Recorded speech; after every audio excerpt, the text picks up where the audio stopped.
இந்த வீடியோ பார்த்திங்கன்னா இது என்னென்னா, சென்னைக்கு தினம்தோறும் வேலைக்கு போயிட்டு வர்ற மக்கள் தான் இவங்க வந்து திண்டிவனம், மேல்மருவத்தூர் இதுலேருந்து தினந்தோறும் சென்னைக்கு வேலைக்கு போயிட்டு வருகிற மக்கள். காலையில் வேலைக்கு போயிட்டு ஈவினிங் வந்து வீடு திரும்புவாங்க, இரவு வந்து வீடு திரும்புவாங்க.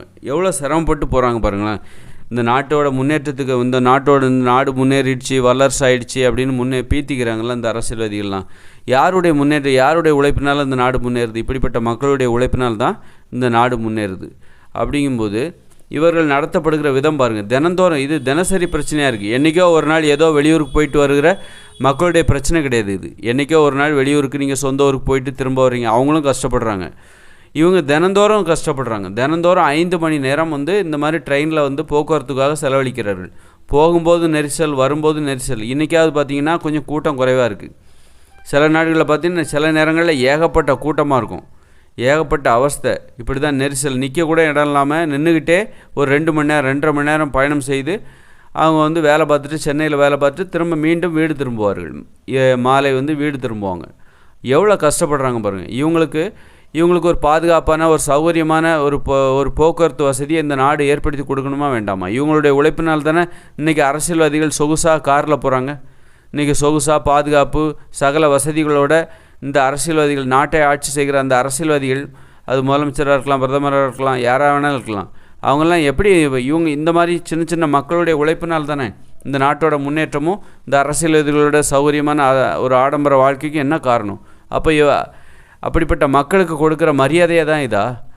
பல லட்சம் பேர் இந்த நாட்டில் இந்த மாதிரி தான் வந்து பெருநகரங்களில் வேலை செய்துவிட்டு தினமும் பெருநகரங்களிலிருந்து வெகு தொலைவில் இருக்கிற 100 கிலோமீட்டருக்கு அங்கிட்டு இருக்கிற தனது வீட்டுக்கு செல்கிறார்கள். எல்லோரும் நகரங்களிலே வசிக்க முடியாது. எல்லோரும் சொந்த ஊர் வந்து நகரத்திலேருந்து வெகு தொலைவில் இருக்கும். அப்போ அவங்களுக்கு இந்த அரசாங்கம் கொடுக்குற மரியாதை இது தானா? இவ்வளோ அவஸ்தைப்பட்டு தான் இந்த நாட்டின் முன்னேற்றத்திற்காக இவர்கள் பாடுபட வேண்டுமா? நாட்டின் முன்னேற்றத்திற்காக பாடுபடுகிற இவர்களுக்கு இந்த நாடு கொடுக்குற மரியாதை இது தானா? இவர்களுக்கு எப்படி நாட்டு மீது பற்று வரும்? இந்த மக்களுக்கு இந்த நாட்டின் மீது எப்படி பற்று வரும்? இந்தியா மீது, இந்தியா என்னுடைய நாடு அப்படிங்கிற அந்த பெருமித உணர்வு இவர்களுக்கு எப்படி ஏற்படும்? இந்தியாவை சாபம் விடுவாங்க. இதெல்லாம் ஒரு நாடு அப்படின்னு சொல்லிட்டு சாபந்தான் விடுவாங்க. அப்போ இவர்களுக்கு தேவையான என்னது? போயிட்டு வர்றதுக்கு ஒரு சௌகரியமான ஒரு வசதி, நல்லா நிம்மதியாக படுத்து தூங்கிக்கிட்டு. ஏன்னா இவங்க 5 மணி நேரம் டெய்லி தினமும் 5 மணி நேரம் இந்த போக்குவரத்துக்காகவே செலவிடுறாங்க. அந்த 5 மணி நேரம் இவங்களுக்கு போதுமான ஓய்வு கிடைப்பதில்லை.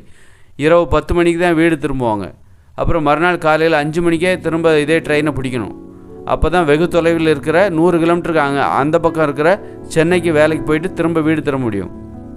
இப்படி இவ்வளோ சிரமப்பட்டு அப்படி இருக்கும்போது இவங்க போக்குவரத்துலேயே தூங்குவதற்கான வாய்ப்பு கிடைக்கலாம், அல்லது ஏதோ ஒன்று அவங்க அந்த தூங்குவதற்கான வாய்ப்பு போக்குவரத்துலேயே செய்யலாம். இந்த ட்ரெயினில் செலவழிக்கிற அந்த 5 மணி நேரத்தில் ஒரு ஓய்வு எடுப்பதற்கு ஏற்பாடு செய்யலாம்.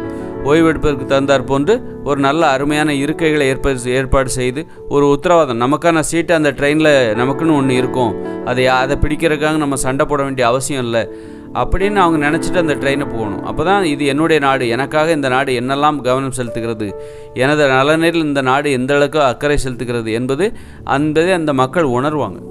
அதனால் இது போன்று